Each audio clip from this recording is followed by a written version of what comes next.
সুযোগ দেয়, আত্মপর্যালোচনার সুযোগ দেয়, আত্মসমালোচনার সুযোগ দেয়।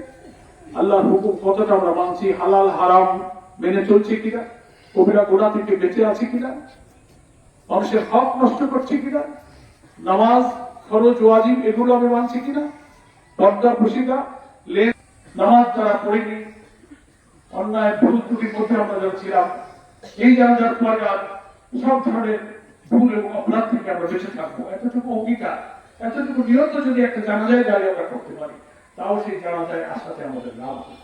আর আমার চাচার লাভ হবে, বা যিনি চলে যান আমরা সমবেত হয়েছি। আল্লাহ তাআলা যেন পার্থিব জীবনের সব গুনাহ কত আল্লাহ তাআলা তাকে মাফ করবেন। ফলে জানাজায় দুইটা লাভ, যিনি যান তার লাভ, আর যারা আসে তাদের লাভ। আমাদের লাভ হলো কি, এই উপলক্ষ করে আমি যেটা দোয়া করবো, এই চাচা আমার বয়সে 1 বছরের ছোট ছিলেন। আমার চাচা ভাতিজা আমরা হলেও 1 বছরের ছোট বড় হওয়ার কারণে প্রায় বন্ধুর মতো আমরা একসাথে সবার সঙ্গে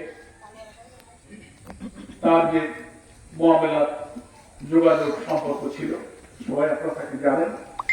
আমি সন্তানের জায়গা থেকে তার কাছে, তার জন্য আপনাদের সবার কাছে তার পক্ষ থেকে আমি ক্ষমা চাই।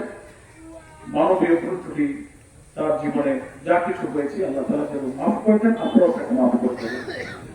তার একমাত্র পুত্র সন্তান আর 2টা কন্যা, এই 3 সন্তানের পিতা তৌফিক দান করেন। এখন জানাজা হবে, আমরা সবাই কাতার সোজা করে দাঁড়িয়ে যাই। পেছনে যা খবর দিলাম সবাই দাঁড়াতে পেরেছি, অসুবিধা হয় নাই। আমরা কাতারটা সোজা করে দাঁড়িয়ে যাই।